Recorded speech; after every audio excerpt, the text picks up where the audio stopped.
memosisikan Al-Quran itu sebagai pedoman berkehidupan yang langsung difirmankan oleh Allah dan diperintahkan kepada Rasulullah SAW untuk, ingat ini kalimatnya, disampaikan dan diajarkan kepada umatnya. Ingat ya, bukan hanya disampaikan, tapi disampaikan dan diajarkan kepada umatnya. Al-Quran ini sudah viral sebelum kedatangan Nabi Muhammad SAW.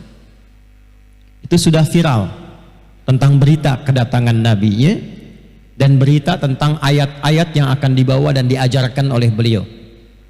Dari mana kita bisa mengetahui? Di antara bukti validnya adalah doa Nabi Ibrahim dan Nabi Ismail alaihi wassalam ketika tuntas meninggikan bangunan Ka'bah, lalu kemudian keduanya berdoa di dekat Ka'bah itu. Di antara sekian doa yang dipanjatkan, nanti diabadikan di Quran surah kedua Al-Baqarah di ayat 129. Keduanya berdoa, A'udzubillahi minasyaitonirrajim, Bismillahirrahmanirrahim. Rabbana wab'ats fihim rasulam minhum. Nah, tidak sampai sini kalimatnya. Kalau sampai sini berarti yang diutus cuma rasulnya saja. Tapi selanjutnya, yatlu alaihim ayatika. Yatlu alaihim, perhatikan kalimatnya, ayatika. Wa yu'allimuhumul kitaba.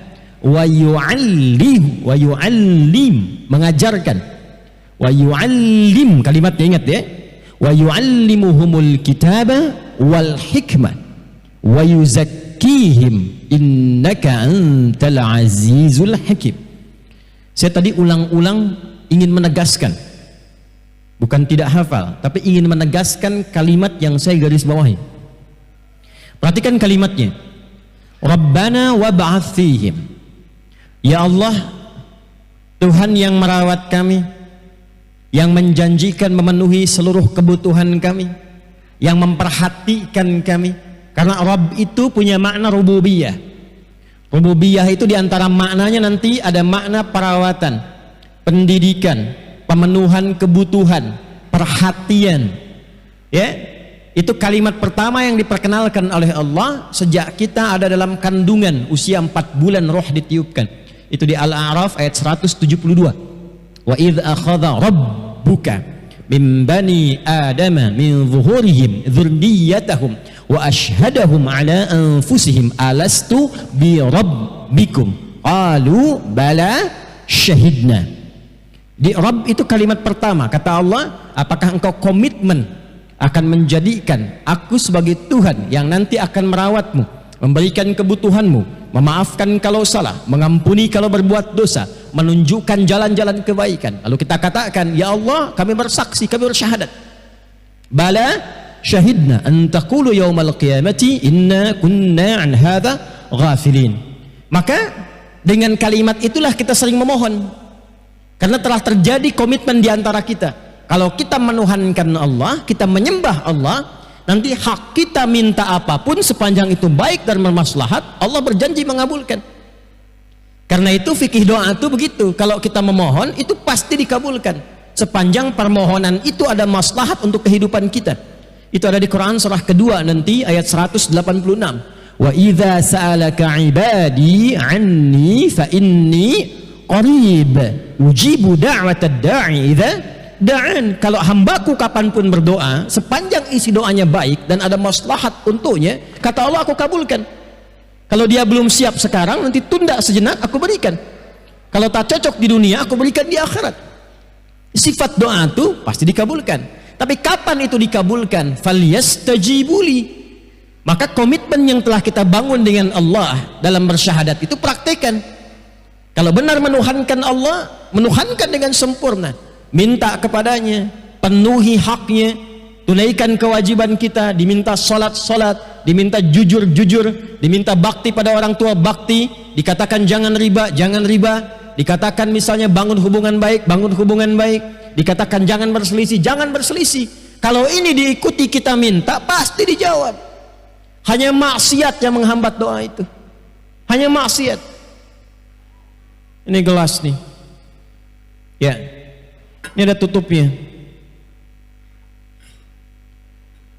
Ini kosong. Tuh. Ya, tidak, saya menyampaikan sesungguhnya kan. Ini gelas. Ini ada apa? Tutupnya. Dan gelasnya kosong.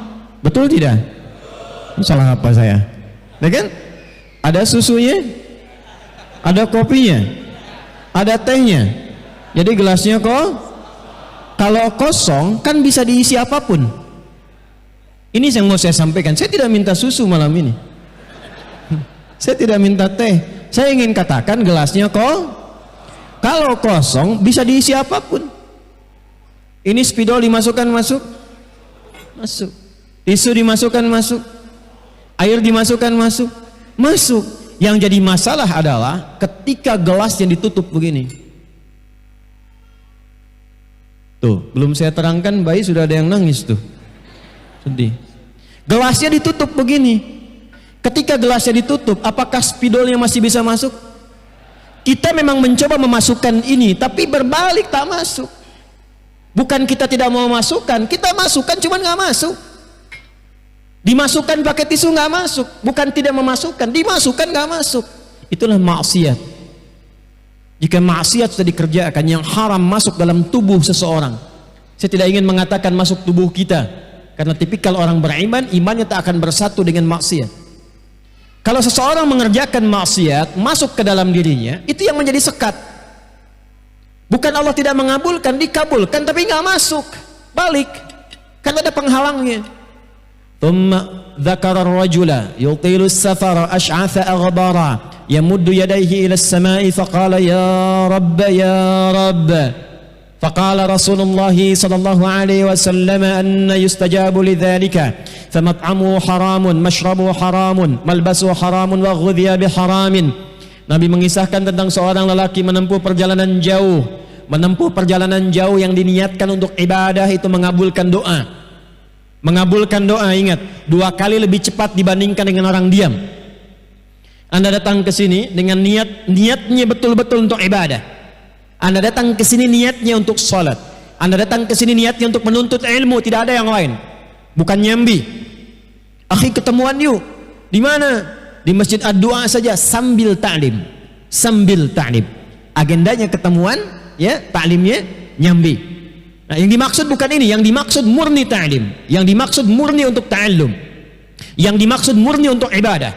Maka berlaku hadis Nabi sallallahu alaihi wasallam ma rawahu Abu Darda, yang diriwayatkan oleh sahabat Abu Darda radhiyallahu taala anhu, kemudian dikutip oleh Al-Imam Ibnu Majah rahimahullahu taala dalam kitab Sunannya. Faqala haddatsana qala Rasulullah sallallahu alaihi wasallam man salaka tariqan yaltamisu fihi ilma sahhalallahu lahu tariqan ilal jannati wa innal malaikata la tad'u ajnihataha ridan li talibil ilmi.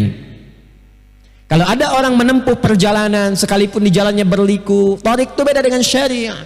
Syariah itu jalan depan lebar, luas, nyaman. Tariq itu kadang jalan bisa sempit, bisa panjang tapi berliku. Kadang naik turun, kadang nggak kelihatan ada lubangnya, kadang nggak mudah, di tengah-tengah ada hujan, itulah tariq. Tapi nggak sia-sia, nanti ditampakkan di akhirat. Ya, sekarang ilmul yakin, ainul yakinnya saat sakaratul maut, hakul yakinnya saat pulang kembali kepada Allah. Nanti saat sakaratul maut ditampakkan hasilnya. Pahala itu ditampakkan sebelum meninggal. Kalau ingin cepat lihat silahkan, ya. Tapi nggak mungkin kecuali mendekati ajal. Ya, mendekati ajal, maka ditampakkan itu ada pahalanya. Ya, kata Nabi sallallahu alaihi wasallam diperintahkan malaikat catat setiap langkahnya, peluhnya, keringatnya dicatat untuk meringankan langkah dia ke surga. Hadisnya belum selesai.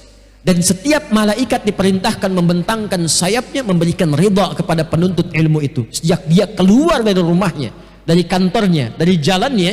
Di antara makna ridha malaikat itu mengaminkan doa yang ia mohonkan kepada Allah. Maka di jalan isi dengan zikir, isi dengan doa. Nah, ini orang ini dikisahkan oleh Nabi sallallahu alaihi wasallam menempuh perjalanan dan itu cepat mengabulkan doa seharusnya. Yang kedua, yamuddu yadayhi ilas sama, dia mengangkat tangannya ke langit. Ya, saya share sedikit cara mengangkat tuh kan macam-macam ya. Ada yang begini ada.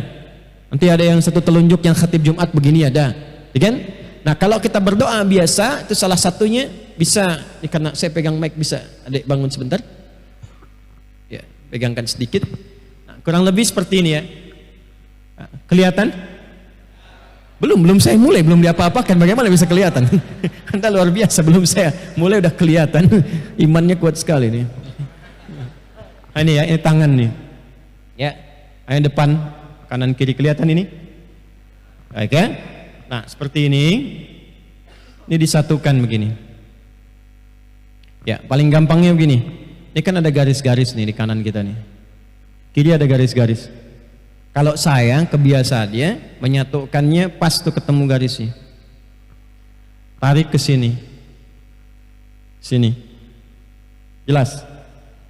Ini yang dimaksud yamuddu yadaihi ilas sama. Nanti semakin tinggi permintaan, misalnya kasusnya itu kasus luas, tinggi seperti istisqa, minta hujan. Nah, itu semakin naik biasanya begini. Dan bukan menutup tapi kebuka begini. Tapi yang standar tuh begini. Jelas? Nah, ini yamuddu yadaihi ilas sama, mengangkat tangannya ke langit maksudnya mengarah begini. Nah, ini orang yang berdoa dengan mengangkat tangan, jazakallahu khair. Itu dalam fiqih, dalam hadis diisyaratkan lebih cepat dikabulkan dibandingkan dengan yang diam, yang tidak mengangkat tangan. Tapi nanti ada kondisi-kondisi kapan mengangkat tangan dan seperti apa. Hadisnya innallaha hayyun karimun.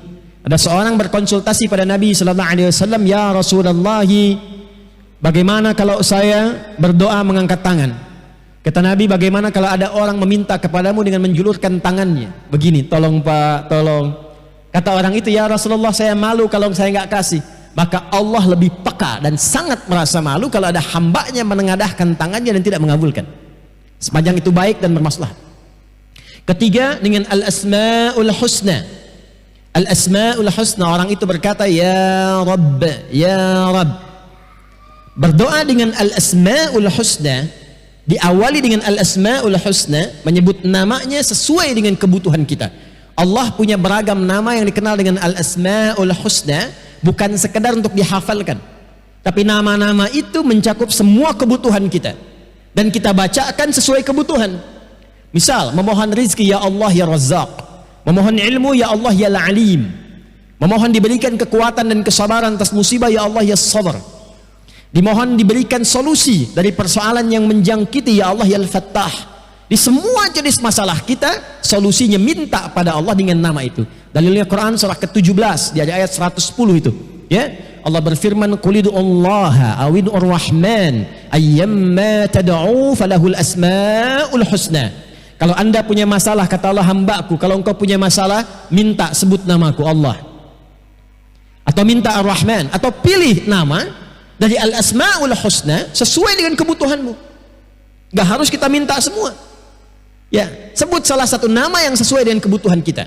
Dan laki-laki yang dikisahkan di awal tadi, dia melakukan 3 pekerjaan ini, menempuh perjalanan jauh, mengangkat tangannya plus memulai dengan al-asmaul husna. Tapi apa jawaban Nabi? Bagaimana doamu bisa dijawab sampai kepadamu sementara pakaianmu ini asalnya dari maksiat? Anna yustajabu lidzalika mat'amu haram. Ya, makanannya dari sumber yang haram. Mashrabu haram, minumannya dari sumber yang haram. Malbasu haram, pakaian dari sumber yang haram. Apa enggak malu sama Allah datang ke masjid berdoa, ya Allah, berikan aku solusi dari masalahku, sementara pakaian yang dikenakan hasil dari korupsi.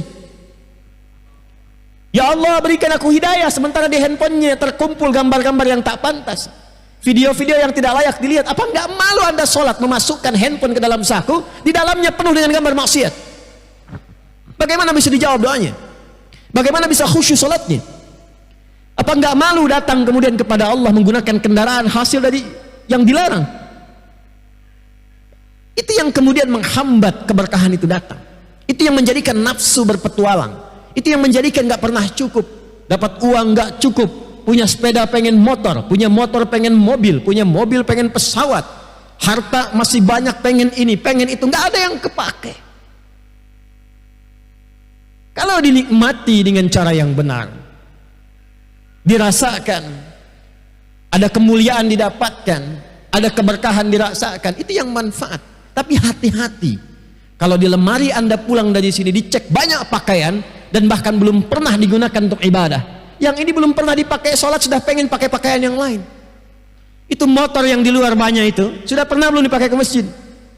Sudah pernah dipakai ke majelis ilmu? Berapa kali? Itu sepeda yang Anda koleksi di rumah, pulang ke rumah cek. Yang sering dipakai di kesempatan pagi, bahkan sejak selesai sholat subuh. Pernah nggak dipakai ke masjid?